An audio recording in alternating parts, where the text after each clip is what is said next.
You're chilling in the rain. You're some kind of butterfly. Baby, you give me midnight. You whip up my appetite. Don't leave me high and dry. Baby, you give me ice and fire. You're chilling in the rain. You're some kind of butterfly.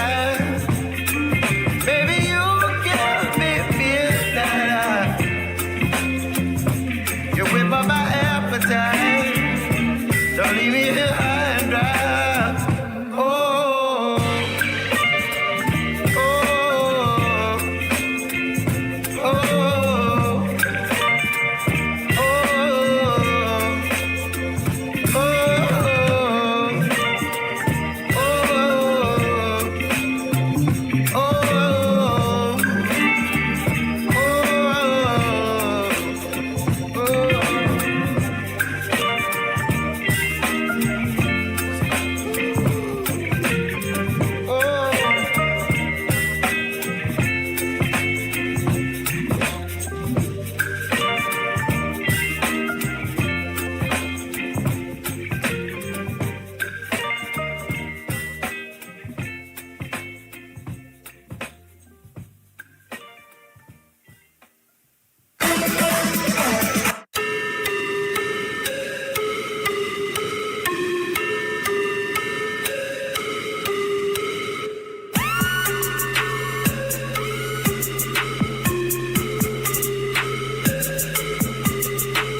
And Nasty.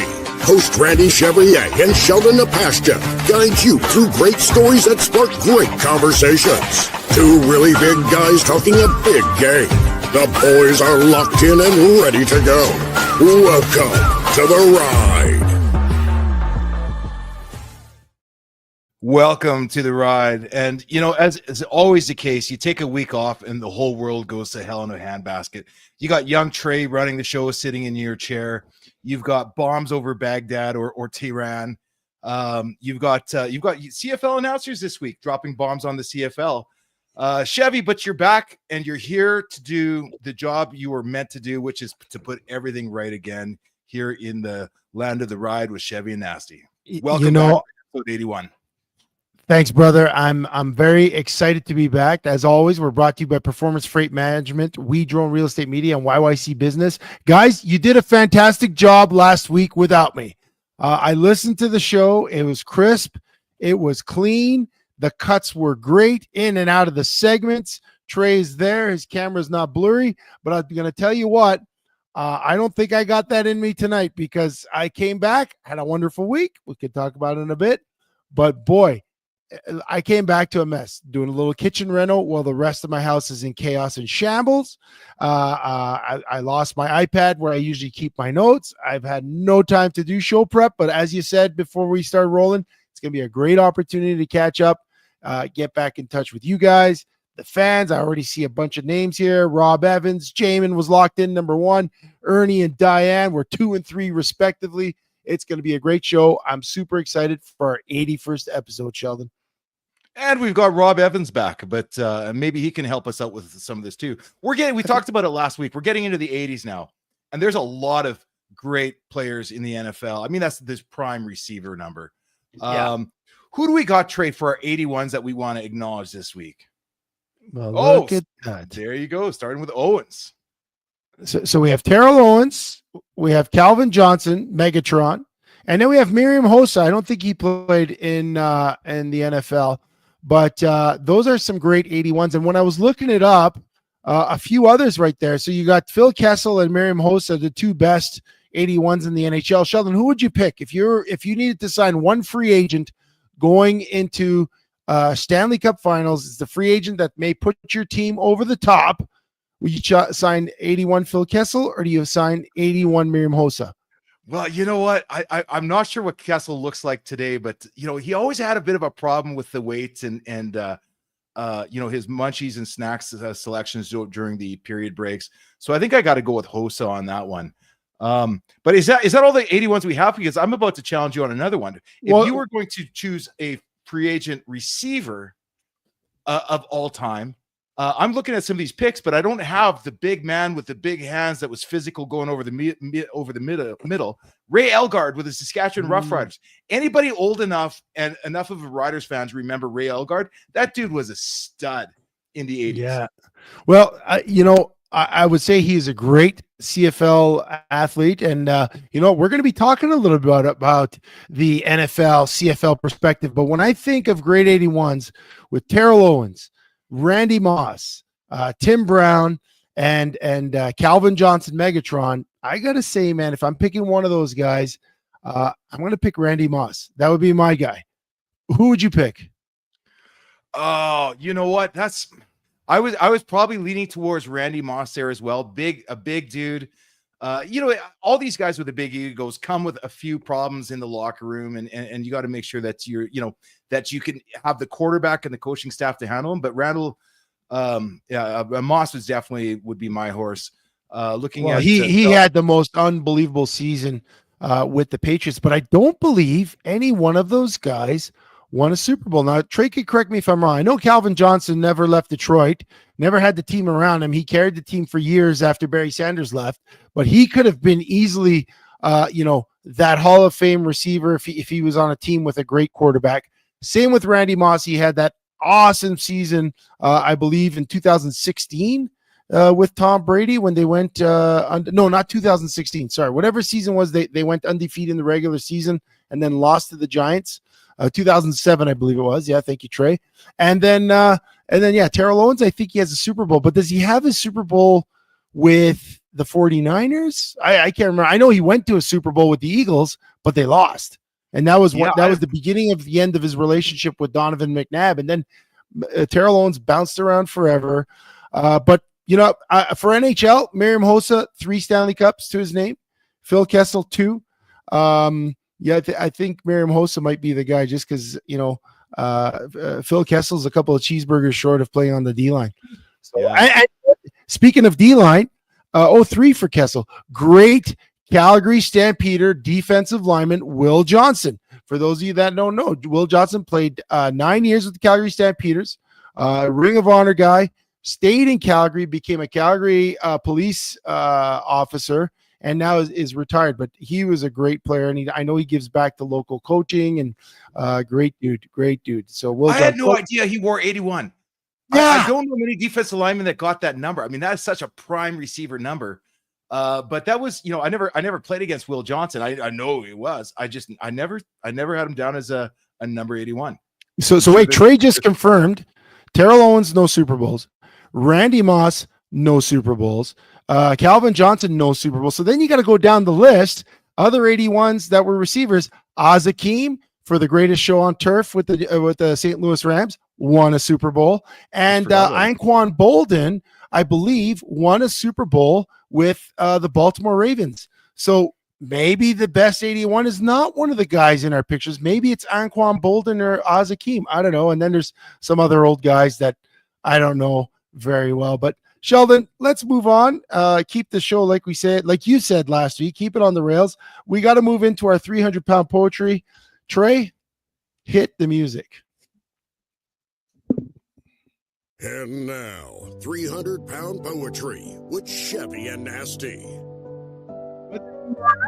Bed or waiting for a flight, you might as well listen to The Ride every Tuesday night. While Chevy was in Vegas working on his tan, Donald Trump sent some bombers into the heart of Tehran.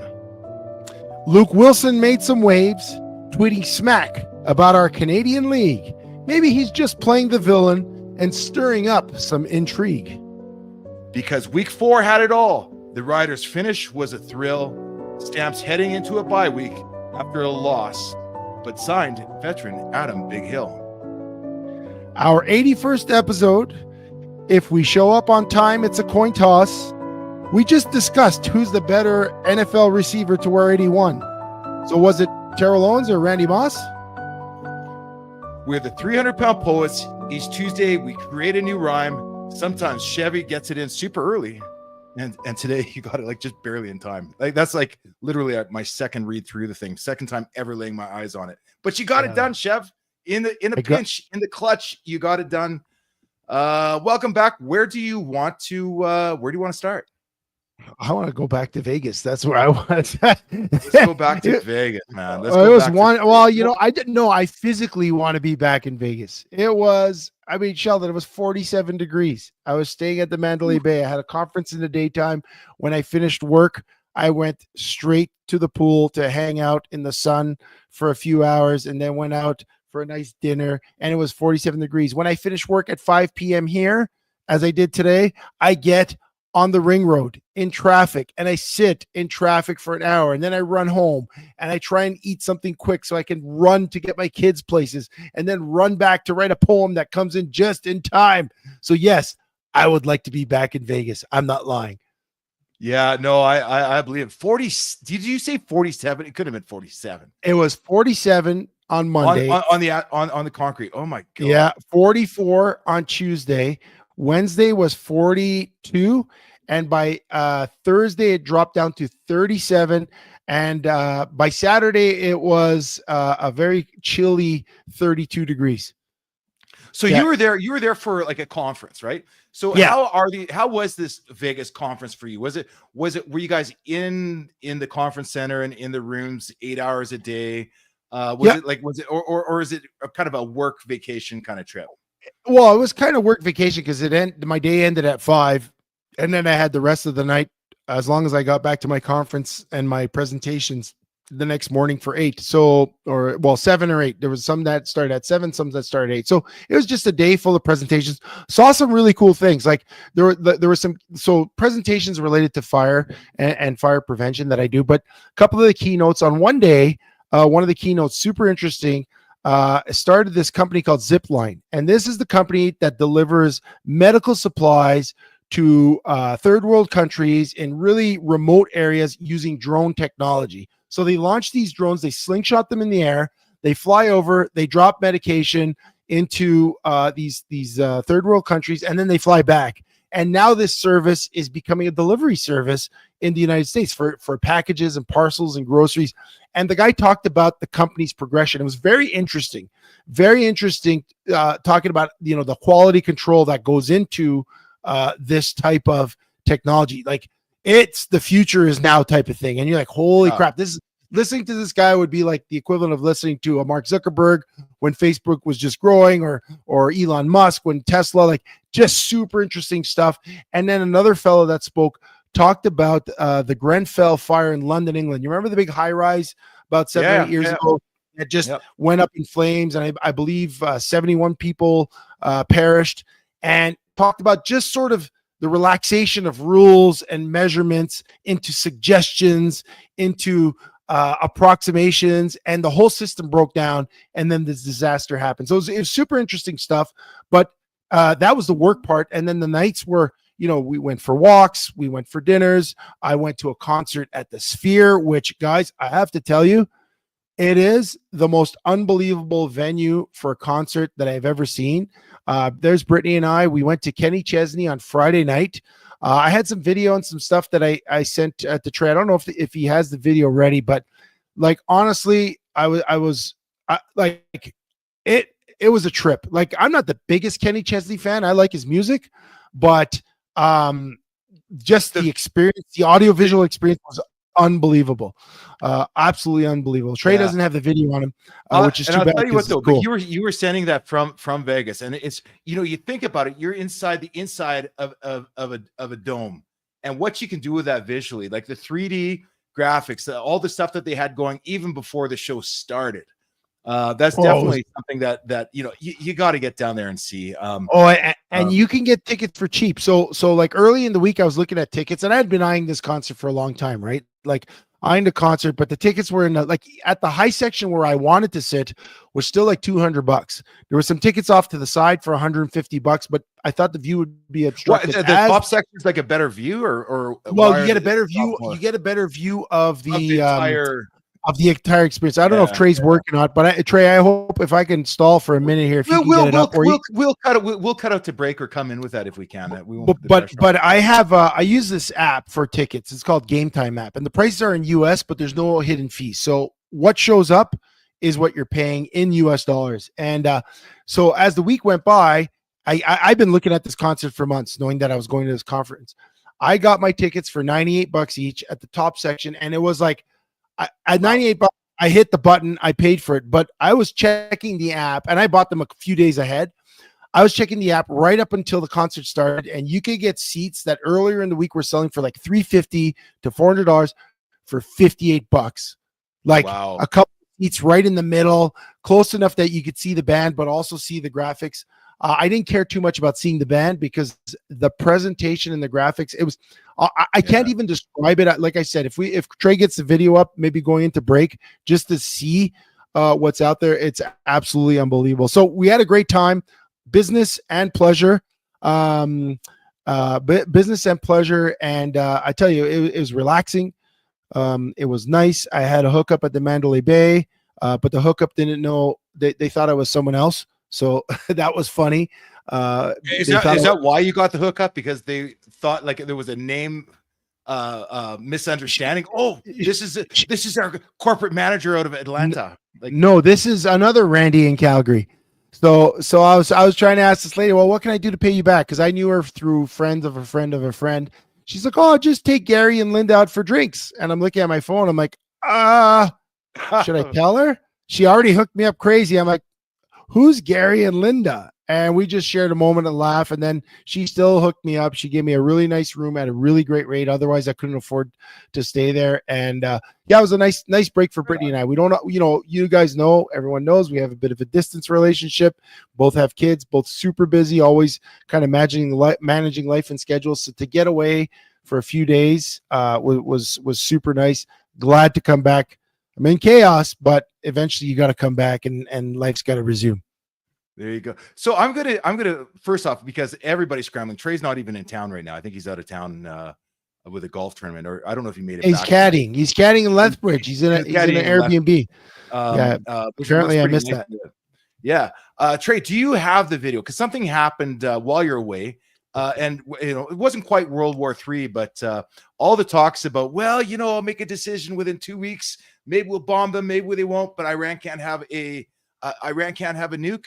2 days later, they've got the B-2 bombers flying, 35-hour mission overhead. They take out all the nuclear facilities and then negotiate a ceasefire. You think Trump's finally having his day? And this morning, right after he negotiated the ceasefire that was to begin at something like noon, like it was 3 hours away, Israel and Iran start firing bombs at each other again. And he absolutely loses it on national TV as he's about to get on his plane. Trey, do we have that video? Yeah, okay, let's do this now. I didn't like plenty of things I saw yesterday. I didn't like the fact that Israel unloaded right after we made the deal. They didn't have to unload. And I didn't like the fact that the retaliation was very strong. But in all fairness, Israel unloaded a lot. And now I hear Israel just went out because they felt it was violated by one rocket that didn't land anywhere. That's not what we want, I'll tell you. And I'm telling you, I'm not happy about that, Israel, either. You know, when I say, okay, now you have 12 hours, you don't go out in the first hour and just drop everything you have on them. So I'm not happy with them. We basically have two countries that have been fighting so long and so hard that they don't know what they're doing. Do you understand that? Chevy, he looks pissed. What's your take on that? What's your take on that? Have you ever seen a president of a major country drop an F-bomb in a media scrum? No, the last time I saw something like that was when Joe Biden lost it on on Donald Trump when they did the presidential debates a couple of years ago. Stupid son of a bitch comment, or Yeah, something like that. Yeah, during one of the debates he lost it, but yeah, never anything like that. Quite strong, and I know you're gonna think, oh yeah, Chevy's gonna come out strong against Trump. I actually liked it. I mean, it's not very presidential, but I don't expect presidential from him anymore. I expect shoot from the hip, unfiltered, and you know what? Yes, I thought it was very bizarre and odd that he dropped the bombs and then he's like, okay, now it's time for peace. You know, I don't know if he would have got the reaction he wanted from that. However, I mean, there were still attacks on U.S. Bases, but the ceasefire and what is happening in that area of the world, exactly what he said. You know, we're trying to prevent people from dying here, and they're still firing at each other, and I'm okay with it. I'm okay with him calling them out. I don't know if they're going to react to it. I don't know if anybody cares that he used that language, but I'm okay with it. If you take a look at your job to clearly define your international policy, I think that summed it up right there. Like the same thing. Like you can debate whether he should have gone in and dropped the bombs. He should have. It's a complicated situation. Yeah. But what he needs to know is that his allies are going to play along. And yes, Israel, we will go in there and we will take out the deep-rooted nuclear facilities because we agree it's in the world's best interest, your interest, my interest, the world's.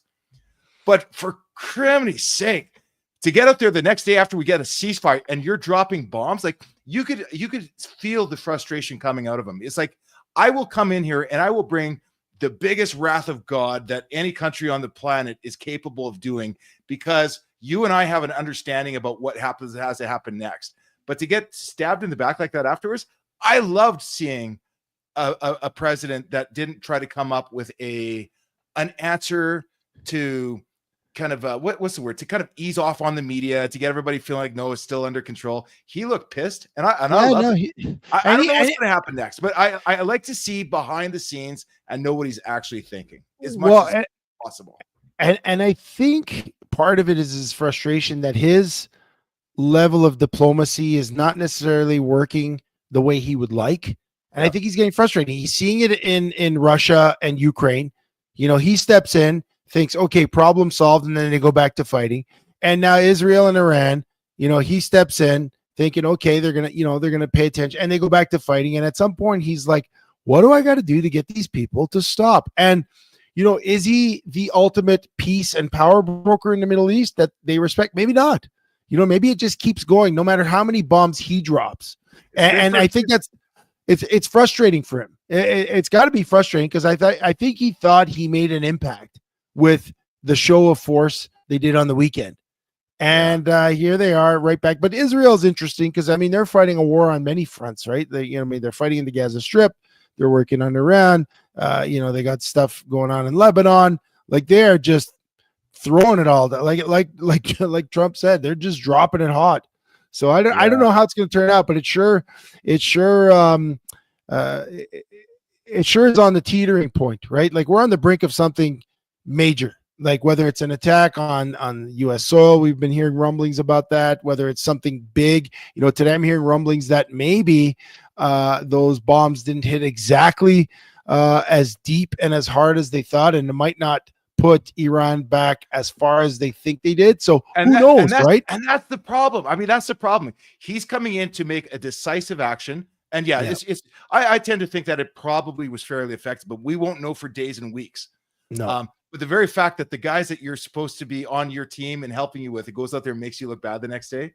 That was it's going to be interesting to see how they handle it and what Israel does next.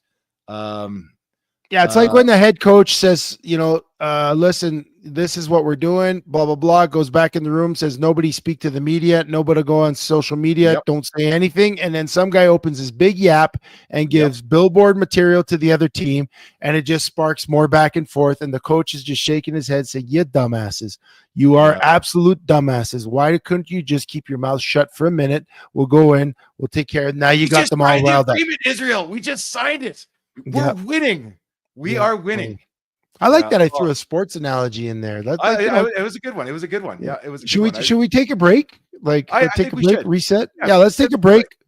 So listen, guys, thanks for joining us. See a lot of you out there. We're getting the comments. We're going to read them during the break. You know where to find us, at Chevy and Nasty on all our socials. Tomorrow you can download The Ride on Spotify, Apple Podcasts, and Amazon Music.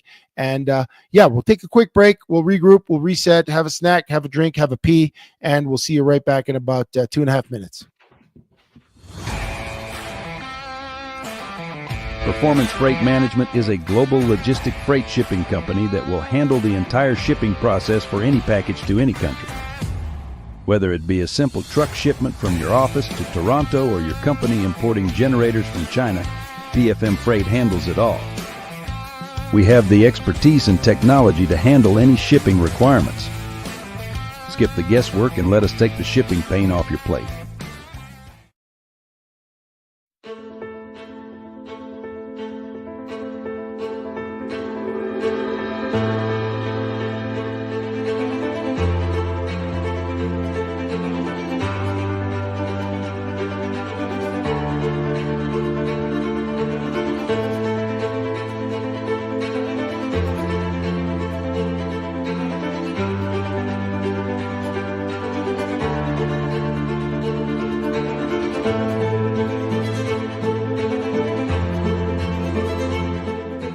Do you want your business to be known? YYCCalgaryBusiness.ca is Calgary's only online media platform that gets you noticed. Short-form video content is rapidly taking over as the most effective way to engage your audience. Whether you're being interviewed on a vodcast, sharing a sizzle reel, or even hosting your own show, there is one place you can publicize your business. We want to tell your story and introduce you to our network of empowered business owners and leaders right here in Calgary. Isn't it time you took your digital game to 11? Call us or email us now.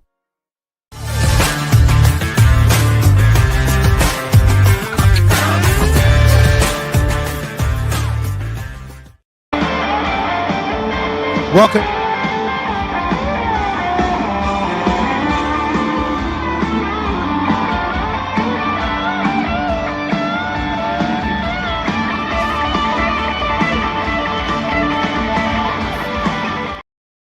Yeah, that is so cool. Isn't that cool? Like that's so that's cool. just a little snippet. Great work, Trey. I'm just texting you. I thought that I didn't know he was having the video. We got, like we say, guys, we show up on the ride just in time. Yeah, but that venue, like you just the graphics and the way they just interact with the music and the songs, depending on what they're singing, it was quite something. And I really wish I could have had an opportunity to go see U2 when they were there, because U2 did a residency in the Sphere. That was my next question. Who would, so now U2's off the table, and Kenny Chesney, or who was that, Chesney you just saw? Yeah, Kenny Chesney. Who would you next want to see in that venue? Oh, I would love to see like AC/DC or like a I think a metal, like those are the bands I love, right? Yep. Like I saw a country act. I would love to see like a big stadium type act, like a Metallica and AC/DC. Yeah, I wish because you could still watch what they do now is that U2 passed through. They'll still play the U2 concert without U2 in the building because it's still just so fantastic. Yeah, right? for sure. Like for they me, got the Backstreet Boys now. I'm not sure that. Well, anything would be a spectacle there. For me, it would be I think Tool. I would love to see Tool, and it was for me. It would be Tool or Metallica. I like my heavier music. But Tool always was all about the visuals, whether it was their early music videos from the 90s that carried through till their big stage shows now, and they're still selling out 30,000 person, 50,000 person arenas. Jamin says Nickelback. Back to Tool, Jamin. There's something that has the visuals that can, and the vision to take advantage of that kind of venue, because that's brand new, and that's so cool what they've been able to do there. But actually, you know who would be cool too because of their visuals, and you kind of bring up cool bands, Kiss, because they're timeless, and even if they're like little tiny, because I mean I could see the band like way at the bottom, but even if you don't see the band, the visuals that they can create around the music, right? It's not just seeing the band up, like you saw that Kenny Chesney clip, like it was like skulls with like he's very much the beach inspired margarita, kind of like Jimmy Buffett, right? Like he's the modern day Jimmy Buffett. So it Yeah. was cool. I consider I would highly suggest that if you have an opportunity to see a band down there, go down, use the Game Time app, try and get some last minute tickets, and you'll have an awesome time. It's right by the Venetian, nice area of the Strip. So yeah, good time. So where are we going now? You know what? Let's go. We talked about bombs over Iran. Yeah, But there was bombs in the CFL. I don't know if you got a chance to watch any of the games this weekend. I did not. I did you, not. You, You your got. pick. You caught up to me. You caught up to me. I had I a one did. bonehead pick. Yeah. So if you take a look at it here, Trey's got himself highlighted. Now Trey's officially tied for second. So good job, Trey. Yeah, Nasty and Chevy, we're both tied for second as well. yeah. There's a lot. Are you allowed to say? Yeah. Are you allowed Go to say ahead. tied for second when? Are we allowed to say tied for second when there's like 19 guys in front of us?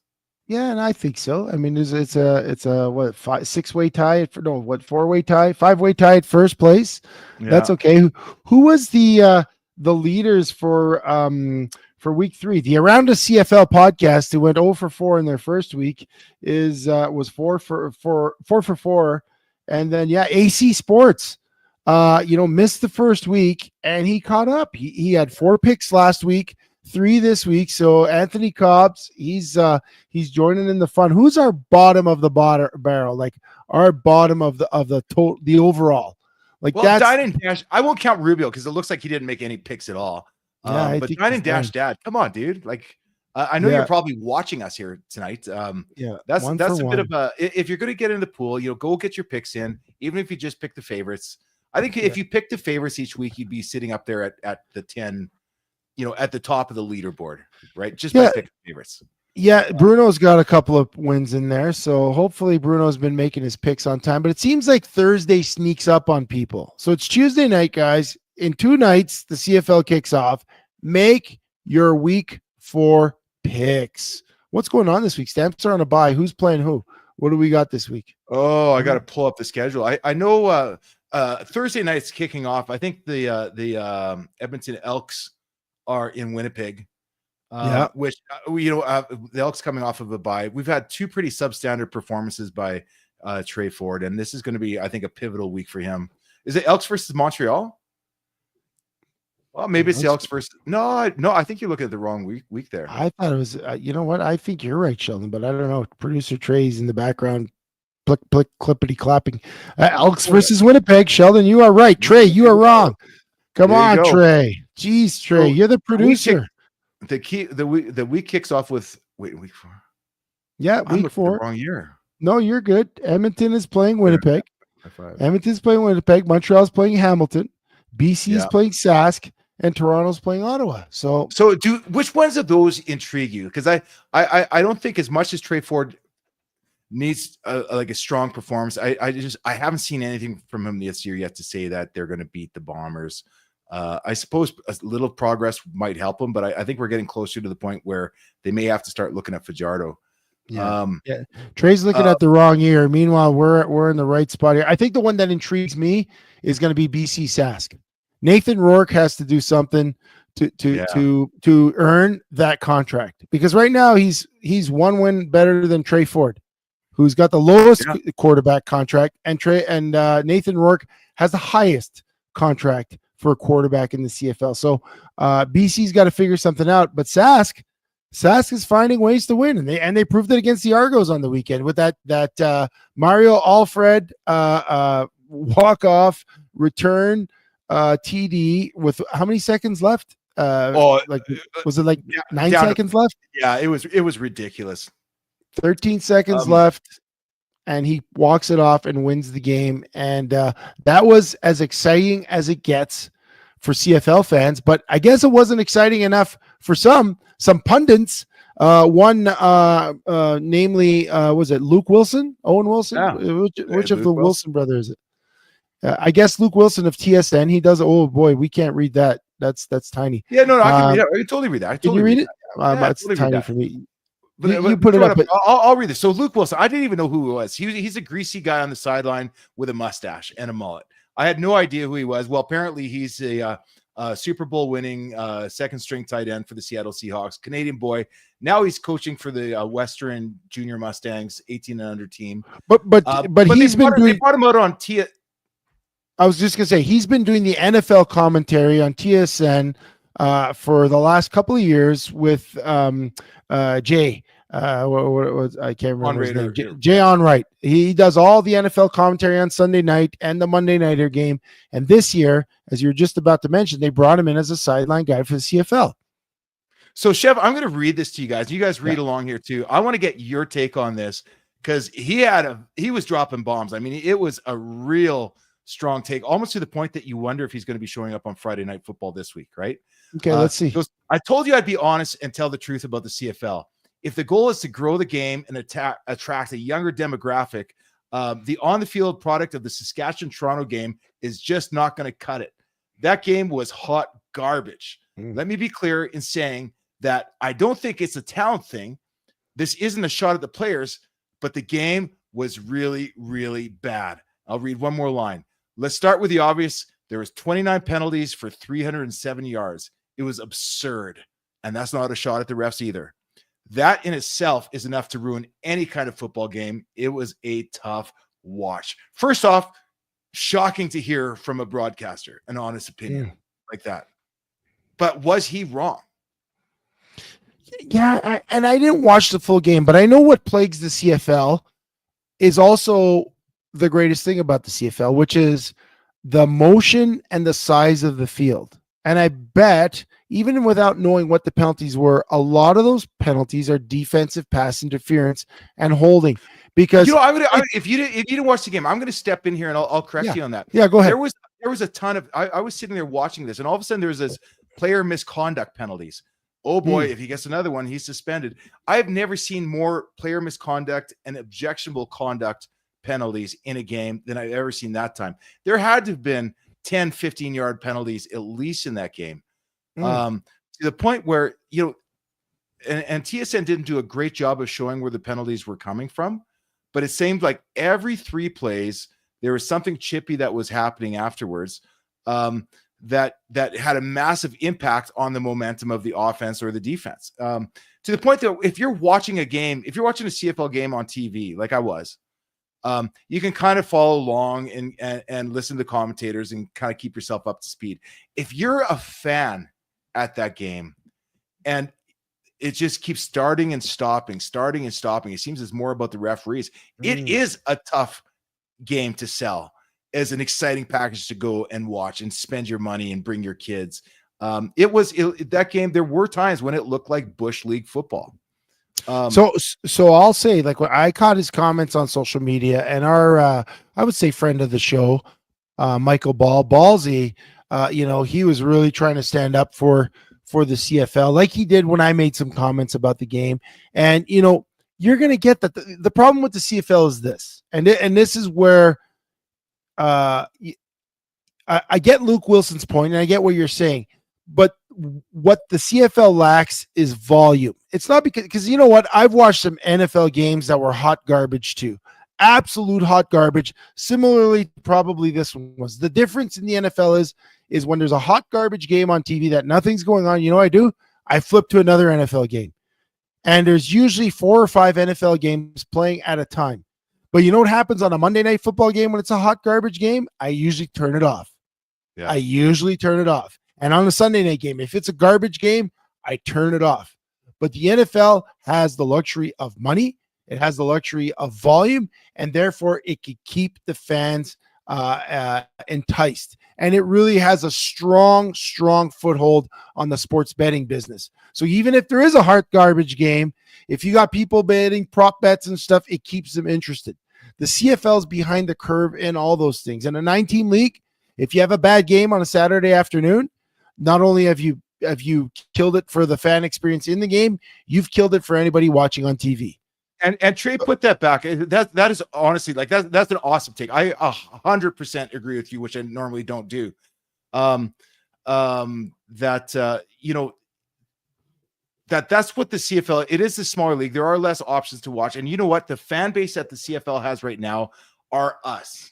And you know what? I can turn off the game, but still want to go back next week to see, like I just talked about, Trey Ford looked horrible in his first 2 appearances.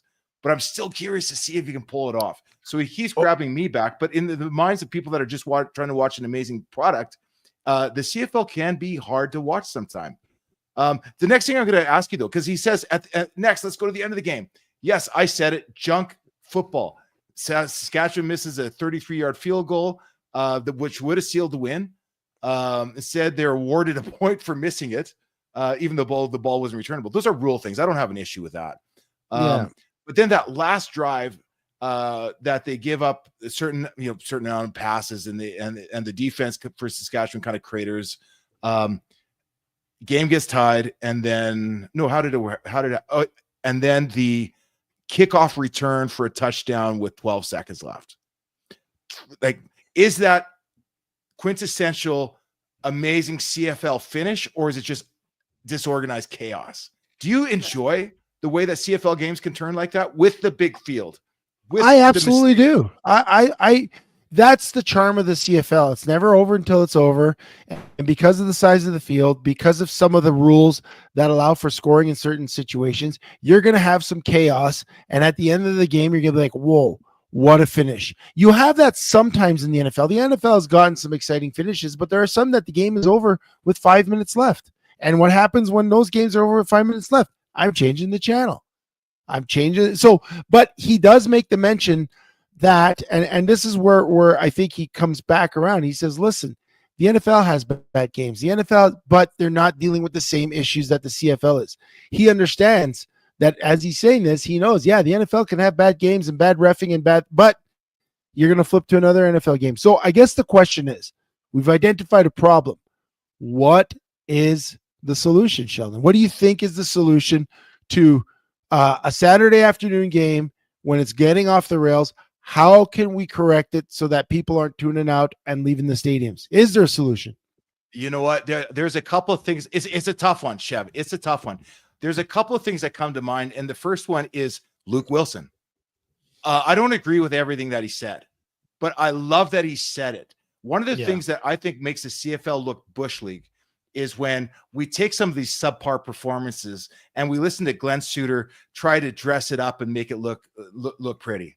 Make it look like, oh, we just seen something awesome. Let's just fall back and talk about a couple of the stars on the team, ignore everything else that's going on the field. That's not the answer. I like the fact, much like Donald Trump this week in those interviews, now I'm bringing politics into sports. Yep. Just come out and say what you think. Yeah. And you know what? I agree with you on probably half of it. And the other half of it, you know what? I like having a big field and a chaotic finish, because to me that is more exciting than the 2 minute two minute drill in the NFL. Well, and I like the agree. fact that we're at least talking about this. But the second thing, I think the bigger points he's talking about is what do we have to do structurally, foundationally to change the game? And I think we have a bit of a leadership issue, because that game with all the penalties, I swear half of them I didn't see.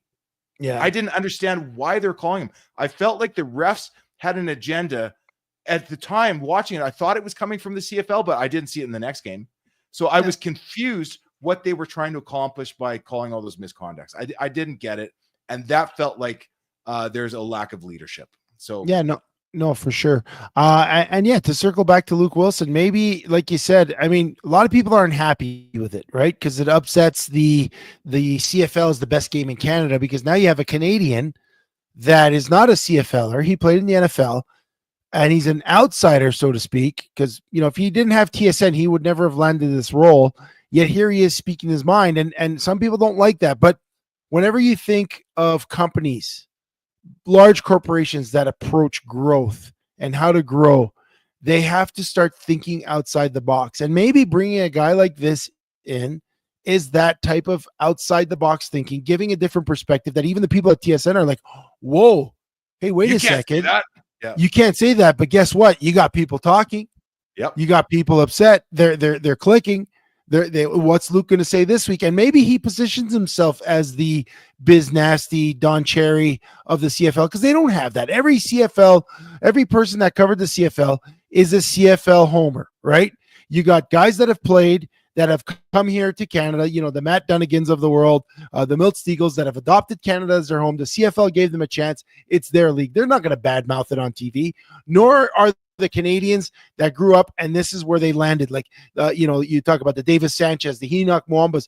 These guys love the league because it gave them an opportunity to play football, and now it's employing them further.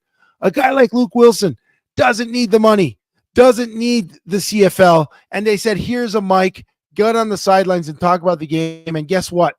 He put him on blast. And you know what? For what this post was, I've been following Luke Wilson. He's also been promoting the CFL on his every week. He puts up the top 10 guys that are covering the CFL that have things to say about the CFL. He tweets it out. Guess what?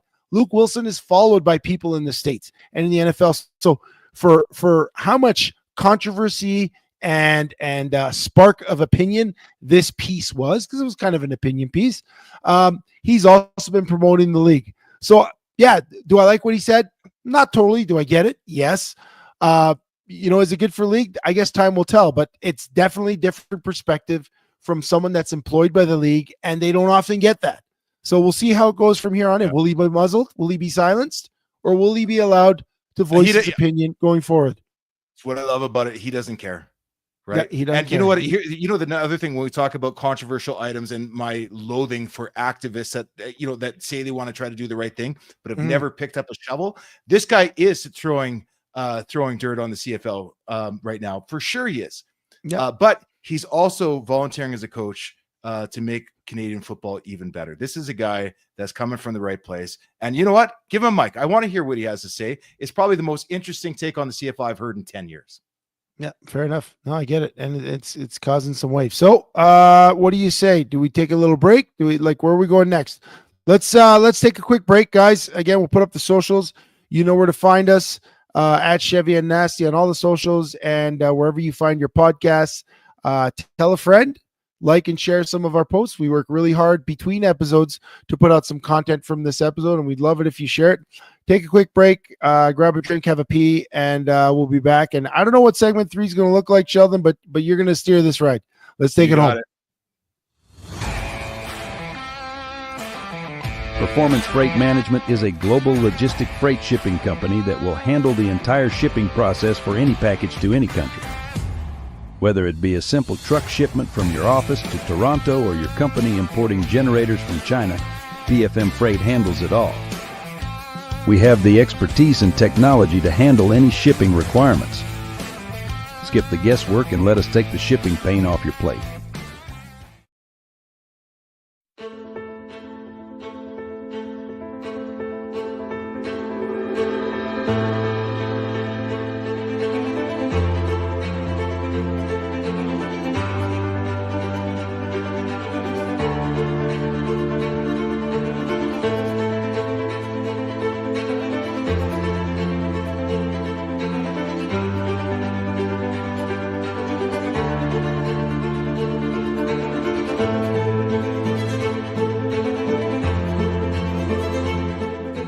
Do you want your business to be known? YYCCalgaryBusiness.ca is Calgary's only online media platform that gets you noticed. Short-form video content is rapidly taking over as the most effective way to engage your audience. Whether you're being interviewed on a vodcast, sharing a sizzle reel, or even hosting your own show, there is one place you can publicize your business. We want to tell your story and introduce you to our network of empowered business owners and leaders right here in Calgary.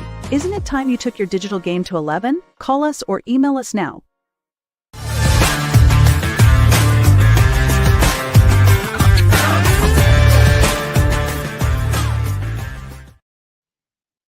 I always wonder if you're going to be back in the chair when we come in from break, like right when the song goes. I need an extra 30 seconds. I have my ritual. It's just sometimes I get interrupted by things, and yeah. But I love this. Well, I saved us. I'm scrambling like eggs right now. The chaos that goes behind the scenes, and I'm sorry if I put this in, but Trey, I'm just going to say great job. Considering that Chevy just got back into town, I just got off of work, and Trey's in some Airbnb in Lethbridge, Alberta. I'm kind of digging the show. I'm kind of enjoying this one. Yeah, somehow we come to you each week and we figure it out. I mean, last week I didn't do it because, my girlfriend was coming in off the airport and she was just coming into Vegas. I was like, well, I'm not going to spend her first hour in Vegas with me doing the show. And I love you guys. Like, I really love you guys. Like, pretty much, 51, maybe 49 Tuesdays a week are devoted to you guys. And there's about 3 in there where we're not all together. And that's okay. Like, a little bit of space is good. But I definitely missed you guys. I listened to the show. I really loved your takes last week. I thought Trey, when the Oilers lost, he was upset. And Trey, just so you know, I never bet. I put $20 on the Oilers, and I was done. Also, I want to apologize because my stud last week, I thought I sent the video and I didn't. It was Aaron Crawford for completing the game on a bum knee. And unfortunately, he's on the 6-game injured list right now. I tried to call the Stamps. I was in contact with Dave Dickinson all week. Are you joking, or did you actually call the Stamps? Do you want to know the text I sent Dave? I'll read you the text. Yep. So Saturday night when I heard he got hurt in the game, because I was all over you. I texted you to let him know that he got hurt and that he actually had to go back into the game.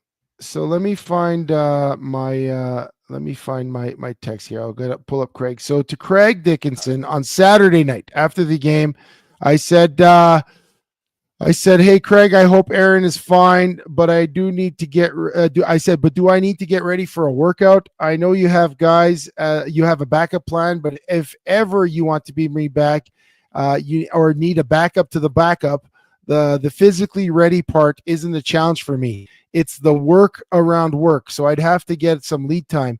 Just a heads up. Great win. So that was Craig on Saturday night. Yep. By Monday, I'm sitting at the pool Monday evening. I think it was Monday evening or Tuesday. I read Mark Steven texted that Aaron Crawford was out. I was like, well, shoot. I better text Dave just in case. You never know. I knew they signed a guy, but I wrote this to Dave. Dave Dickinson. I wrote, hey, Dave, if you need me, which I know you don't right now at the moment, but if I'm ready, I just have to have conversations with work and how that could look with my schedule. I know this isn't the convo you are having now. I just want to let you know where I stand physically in case you have the need. I just pulled the fire truck on Friday. I feel pretty good. And of course I could snap. That was literally what I wrote Dave. He said, no doubt, Chev, appreciate you reaching out. We'll stay in touch. Never shut the door, Sheldon. I'm telling you, that was my whole thing at the men's mental health movie night. My hot dog. That's my hot dog story, except from a man at 49 years old. Yes. And here's the thing. So we all kind of joke about it. Do I have a full game? Do I have at least a quarter? Like what do we have left in the tank? Because you still know, and now you almost know it better than you did then, or at least we think we do. But I'm gonna segue this. You brought up the fire truck. And I can't remember we played this clip last week or not, but Chevy was at, there's something with the fire department alumni having some kind of a competition going on. Firefighters Burn Treatment Society's annual truck pull. It was for charity. Okay. So teams of 10 would donate money to pull a fire truck down Stephen Avenue. And we raised that money for the burn unit at the foothills. So Trey, I know you've got a clip of this. Trey, why don't you pull this one up right now? Here's Randy at 49 years old. A team of how many people? It's supposed to be a team of 10. Yeah, Chevy was a team of 1. Guys, check this out. Trey, do we have the video? Noise, folks. Randy Chevy of York Calgary Firefighters, former Calgary Stampeder. What can we go, folks?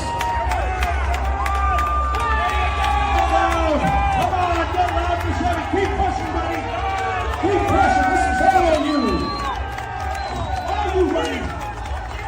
You got this. Keep driving. Keep driving. Keep driving. Less than 10 years to go, Jenny. Less than 10 years to go. You got 5 minutes, buddy. 5 meters, Jenny. You're almost there, dude.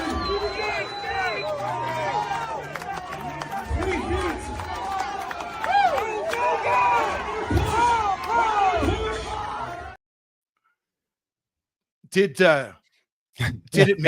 you make the last 5 meters, Chev? Oh yeah, no, I made the whole thing. I made the whole thing. So yeah, I made the whole thing. I was dying. I was dying. It was tough. Let me ask you this. So when I was training with the Stamps, we pull trucks all the time, harnesses and trucks.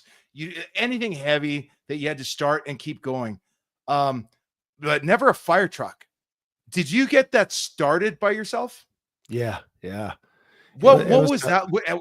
What would you compare that to? Have you ever, like, from a training background, like that thing's heavy? So Sheldon, I got to give you a little background. First of all, I did 2 pulls right before that. So I did enter on a 10-person team, and I was supposed to pull once. That's all I was there for, was to pull with a fire headquarters team. It was sort of a little team bonding thing. When I showed up, there was a team of nurses that were down a couple of people, and they're like, Chevy, you're going to pull with the nurses. So I was giving her because I don't think any of them were pulling. And then I did with my team. And because another firefighter team had the record, we were like, let's try and beat them. So I was giving her then. And I thought I was done for the day.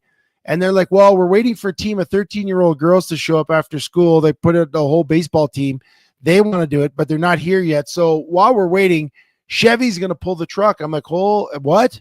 And I got to tell you, I didn't know, like, I didn't train for this. I was like, I don't want my knee to blow up because, I was worried a bit about my knee. And 2, I don't want it not to move. Like, that would be so embarrassing. And there was nothing to pull on. In the strongman competitions, they have a rope, right? I had to start it all up with my legs. My legs were sliding. And I don't know if you saw in the video, one of the chains was taut and one wasn't. So I was like fighting my own momentum as I was going. It was nuts. Like, I never felt that. What if your shoes was tied and the other one came untied midway? Oh my! So even they're like having different tension, like different. And what was the toughest part of that? Because I know starting a weight like that had to be incredible. Small steps, or I don't know if you did it like a lunge at first or small steps to get it going. I kind of yeah. No, I said I kind of had to shift my thought. At the first, I thought I was going to do a lot of small steps, but I was sliding backwards. So then it was like full steps, driving into my knee, but keep moving forward and just keep pushing to my knee as I go forward. Lean anything just to get a little bit of motion. Yeah, going. and then it started going, and then the toughest part was towards the end when I was teetering, but my legs, I couldn't feel them anymore, and my mouth was dry, like my lips were stuck to my. I was like. And Kevin Smith, who's a friend of the show, and a few other guys did a solo pull. There was only 4 solo pulls that day. Kevin was one of them, and some other muscle guys. So you knew it was possible. Well, Kevin was training for this all year, and he comes up to me. He's like, I got 1 minute and 10 seconds or whatever he got. I'm not sure what he got. He's like, you got to try and beat it. So the minute he laid down the challenge, and the minute it was in front of everyone, it's like, man, I just turned 49 the week before. At first, I didn't want to do it. I was like, I'm going to win this. And so the tough part was saying, can I do this? And then it was like, it was go time. And I really wanted to beat that time. I wound up beating it. I got 48 seconds. But yeah, I could not stand up for 10 minutes. Like, I've never felt that in my life. Like, I stood up, I thought I was going to fall right over. Like, I would have hit my head on the concrete. I had nothing. It was, but looking back at it, Sheldon, we talk about men's health, men's mental health. I turned 49 the week before, as I mentioned, and you know me, I train, but that competitive edge, that juice, like, you don't get that too often. You don't get that surge of dopamine that, like, I'm going to do this shit. Like, I'm going to rock it. And I was hesitant at first because I didn't train for this. I didn't expect to do it. But once I was there and once I did it, I was like, hell yeah. Like, that was cool. That was cool to put myself through that. That was cool to suffer through that. And, it was fun because I felt that surge of, oh, this is what I do. This is what I was built for, pulling a freaking truck. And it was fun. I as much as I hated it, I would do it again. It was cool. It surprised me the most. Like I played with you. I knew what you're like on the football field. And I know that football players are built to pull heavy stuff and keep the legs going. It's your conditioning. Cause that was one, you blew away the time. So you won by a landslide, but I'm sorry, folks. 48 seconds at maximum exertion. In football, you get exhausted running football plays that last about 6 seconds. Really 4 seconds of exertion. 49 seconds of maximum exertion or whatever that was. Dude, I'll tell you, I hats off to you. That's impressive that you had the conditioning to do it. Well, I appreciate it. And the other thing was neat because, I don't ride on the fire trucks, right? I'm in day staff, and there's that misconception when you go to day staff, you let it slide. Yeah. And just the street cred with all the firefighters that were there, like, holy crap, Chev, you just pulled it. Like I built up a lot of credibility within the fire department, which made me very proud. Cause like one of our pillars is pride, professionalism, teamwork, and respect. And I felt a lot of pride that I still keep myself where I need to be. The other thing that was cool is I saw a comment somewhere that someone said it reminded them of the great Anthony. I don't know if you remember the name Grand Antonio, but he was a great urban mythological figure in Montreal in the 70s. And he's one of the first true strongmen. He was a Polish guy, and he used to pull airplanes. He was on David Letterman pulling an airplane with his braided thick hair back in the day. And by the time I was a kid, they used to talk about this legendary guy. If you look him up, the great Anthony in Montreal, pulling buses and pulling trains. And I was like, someone said, that reminded me of the great Anthony. And that felt like that was pretty cool for me, because I'm not built like a strong man. I don't look like a strong man, but it felt really cool. I don't know. It just felt cool heading into my next half of the century of my life. It was a neat accomplishment to do that. It was not on my bucket list, but I'm glad I did it. It was fun. Yeah, very cool. Hey, I know we're running out of time here, so I don't know what all we're going to get to, but I want to take you to one more back in the day thing, because like talking about the training and the competition and all that stuff. Do you remember when with the Stampeders, when we had our defensive coordinator was Denny Crehan? Yep. Do you remember he had something I'd never did in football before? The day before the game, or the day of the game, when you're in the hotel, you're in a meeting room, and he's got a giant whiteboard up of all the formations that your opponents are going to play. Yeah. And all he does is he makes the call, right? And he has the starting team or whatever lineups up there lined up in front of the whiteboard in your position. He points to a formation, gives you the down and distance, and gives you the defensive play. And he goes, ready, break. And it's called the clap session, because on break, everybody claps in unison and points to their gap. And everybody's just mentally getting in tune. You're playing the game. You're on the field. You're picturing it before the game. I saw something that just blew me away this week. You know, I'm a big aviation nut. I sent Trey a video here of the Blue Angels doing their clap session before they go and fly their missions. Trey, if you can pull this up, this thing just took me back to the day of the mental preparation to perform. Yes. I remember this. And there might be a button that says a little triangle that says play on it, Trey, as well. But and in large, Trey really is scrambling. Yeah, he is scrambling. I'm going to set it up as he starts to play it, though. But through the whole thing, there's almost a narration from the lead pilot. Oh, there we go. He's the pole, rolling out the loop break, cross. Rocket jumps. Tootsie. Shoot. Take it in. Up we go. Vertical 5-5.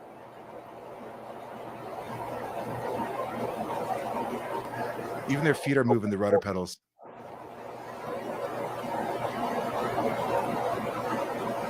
Up we go.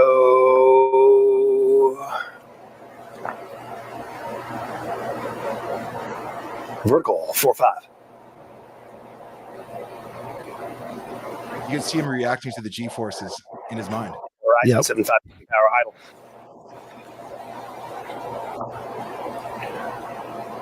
Ready, roll hat. On.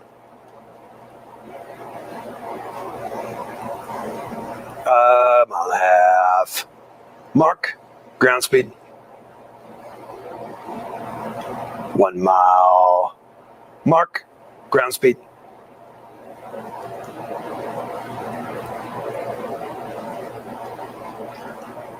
Smoke up, push. Airspeed call. You see, to me, that just blows my mind. There's versions of that with music that makes it more epic to watch. But the mental preparation and to be able to put yourself in that moment right before you have to compete or perform just blows my mind. So that's my dud of the week is the anybody who's had to perform under great stress to do what most of us mortals could never dream of being able to pull off. I just Did you say dud or stud? I meant to say stud. Yeah, you said dud. Did I say that? Yeah, well, that's my stud of the week. Yeah, for sure. Yeah, you know, that reminds me. I think the first time I ever saw that was in Cool Runnings with John Candy teaching the Jamaican bobsled team all about the Calgary track. And if you recall the movie, and when I did have my brief cup of coffee, and that was literally a cup of coffee with the bobsled team, that's the stuff you had to do to go down the bobsled track. So a lot of those high performing athletes, high speed athletes, that's the type of stuff you do. That's the type of stuff Trey should be doing when he's on the golf course. Type of stuff he should be doing maybe before a show. Like just like, pull up the video, put it down. 300-pound poultry music. 300-pound poultry music. Studs and nuts. Go to commercial now. Yeah. But no, mental imagery for sport performance, for any type of performance, right? You want to make sure you're sharp. You want to make sure you're crisp. You play it in your mind before it happens. And obviously, when the stakes are so high, when you're the Blue Angels and you're flying up as high as they go and as close as they are together, there's no margin for error. So you're going to be practicing that hundreds of times before you set foot in the cockpit. And same with the Jamaican bobsled team. That's why the Jamaican bobsled team reminds me of Raheem Abdullah doing clap session. You remember we all did clap session, and Danny Crean would lose his shit because Raheem did not take it seriously. You remember that? Yeah. Like when coach takes something super serious, and you got one guy that was the second round draft pick in the NFL that kind of didn't see, or clapping late, like everyone clap at the same time, and then you hear the coach yelling at him to clap on time, and then it just becomes a joke. Yeah, there was some fun times too, though. Well, I'll tell you what, Chef, that might be a good one to end on here tonight. We had this awesome thing we wanted to talk about. Maybe we carry it over next week. What is it? What is visualize? So you guys at home can visualize. You're in a B-2 bomber sent by Donald Trump from Missouri to Tehran. And it's a 35-hour mission. All you have is a bathroom and a microwave, which I didn't even know they had. But two side-by-side. Do you have a microwave like beside the bathroom? Like, can you program the microwave while you're pooping? I think that's how it works. I think it's like one room it's your kitchen, bathroom / the Europeans. It's big in Europe right now. So dropping bombs while you're dropping bombs. If you were going to be in that plane for 35 hours with only a microwave and a bathroom, what is your microwavable snack of choice? What are you bringing? 35 hours. Well, I'm bringing lots of popcorn because I love popcorn. Lots of popcorn. Maybe some pizza pops. And so no fridge? My plan is I have my little pilot bag that I've stuffed full of ice. So I've got the cold stuff on the bottom. So yeah, you're going to have a little mini cooler with you. Because I bought a bag of these egg burritos at Costco yesterday. Yep. And they are good. Like you heat them up in a minute and a half, and you got your little breakfast burrito. Especially, I wake up at 5 a.m. I hate cooking at 5 a.m. 1 minute in the microwave while I'm doing something else, making a coffee. I think those would be good. But definitely, I need to bring some popcorn too. I'm not with you on the popcorn, but you're like bang on. So when I used to work on the rigs, we used to hit the gas station at 6 a.m. on the way out to the rig site, right? And those little breakfast sandwiches that you can microwave were awesome, whether a breakfast burrito or a sandwich.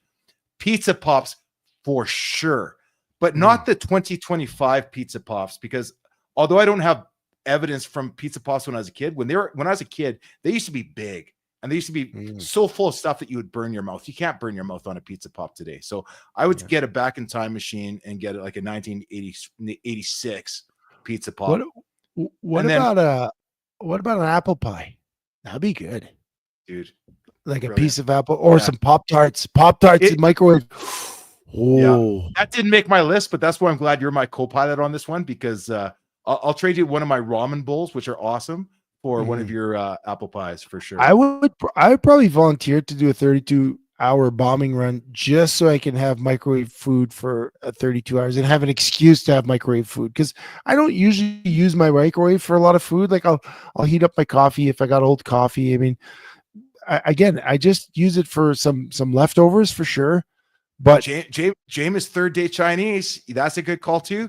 But I'll tell you what, guys, we better be able to dump the pooper in that bathroom, because remember the bathroom is part of your kitchen. So when you drop, I'm sure when they dropped the bombs on the bunkers, the poop went down with it. I think it's all one contraption. I think like Boeing or Lockheed Martin, when they designed those bombers, it's like when they drop the bomb, it flushes the toilets and it just just take that. Take that, Chevy, Iran. is great to have you back again. Trey, great job producing the show from Lethbridge.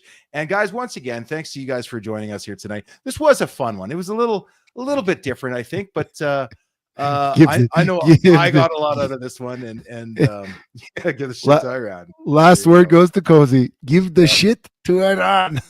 Right on, guys. I'll tell you what, I don't know. We haven't talked about this. It's next week's Canada Day. Are we back? Are we taking the week off? I'm going to be at the lake. So I guess you're going to just have to stay tuned and follow us on our socials to see what is next for the Chevy Nasty. We may take a week off. Think about that. We got a stat holiday on Tuesday. Well, let's see. Maybe we'll take a week off. Maybe we'll do it on a Wednesday.